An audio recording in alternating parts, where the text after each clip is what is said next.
Bonjour, je suis Françoise Soulier, je suis le directeur scientifique du Hub Francia et par ailleurs, pour le Hub Francia, je suis le pilote du projet PAC-IA de la région Île-de-France. C'est un projet qui a été lancé par la région Île-de-France à destination des PME ETI pour lancer leur premier projet IA. Les questions auxquelles on va répondre pour les PME, pour savoir si elles peuvent travailler dans ce PAC, c'est à quoi il faut penser.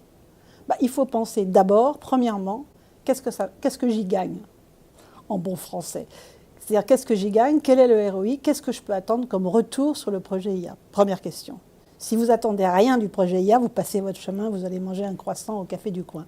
Deuxième question, quelles sont les données dont je dispose? Si je ne dispose pas de données, si je n'ai pas commencé ma révolution numérique, comme on dit, eh bien, on ne peut pas faire d'IA. Donc, deux questions, qu'est-ce que j'y gagne et quelles sont les données? Ensuite, on va vouloir se demander comment, ayant développé ce projet IA, on va pouvoir intégrer le système d'IA dans l'informatique de l'entreprise. Ça va demander des outils spécifiques, ça va demander des architectures un peu particulières éventuellement. Donc, c'est des questions d'informatique que n'importe quel DSI ou n'importe quel système informatique sait créer. Il y a des outils spécifiques comme par exemple des GPU, comme des réseaux Hadoop.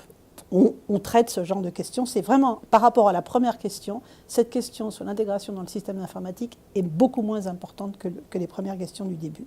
La troisième question, ça va être, quand je vais mettre en production un système d'IA, je vais vouloir le mettre dans les mains des collaborateurs de l'entreprise. Donc, comment est-ce que l'IA va s'intégrer avec les collaborateurs de l'entreprise? C'est souvent ce qu'on appelle un collaborateur augmenté. C'est-à-dire qu'une personne qui travaille dans l'entreprise, avant faisait un certain nombre de tâches, dont certaines particulièrement ennuyeuses. L'IA va être là pour en fait lui permettre de se débarrasser des tâches ennuyeuses pour se concentrer sur les choses importantes. Comment est-ce que le travailleur va apprendre à travailler avec l'IA? C'est des questions que les entreprises doivent traiter et qui sont absolument capitales si on veut que l'IA soit acceptée dans l'entreprise et fonctionne de façon efficace. Ensuite, finalement, qui va travailler dans un projet IA?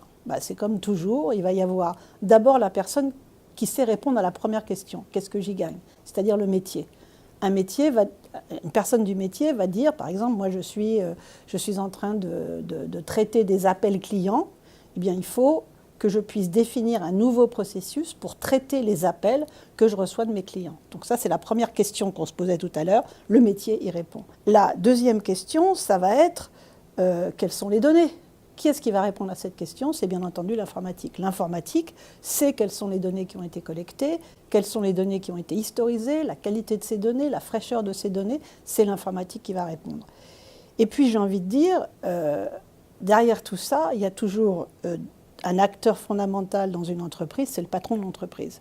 Le patron de l'entreprise et ses directeurs, on va dire, ont défini une certaine stratégie d'évolution pour l'entreprise. Comment est-ce que la société va décider de développer l'IA au fur et à mesure dans son entreprise? Comment elle va évaluer ce qu'elle peut y gagner? Donc, un acteur fondamental, bien entendu, c'est ce qu'on appelle le COMEX, le comité directeur de toute l'entreprise. Pour faire tout ça, il va falloir que la direction de l'entreprise ait défini des objectifs très clairs, une stratégie, puis ensuite une tactique. Dans quel ordre je vais mettre en œuvre cette stratégie? Quels sont les projets que je vais vouloir déployer d'abord? C'est la première question que je posais. Quel est le ROI de tout ça?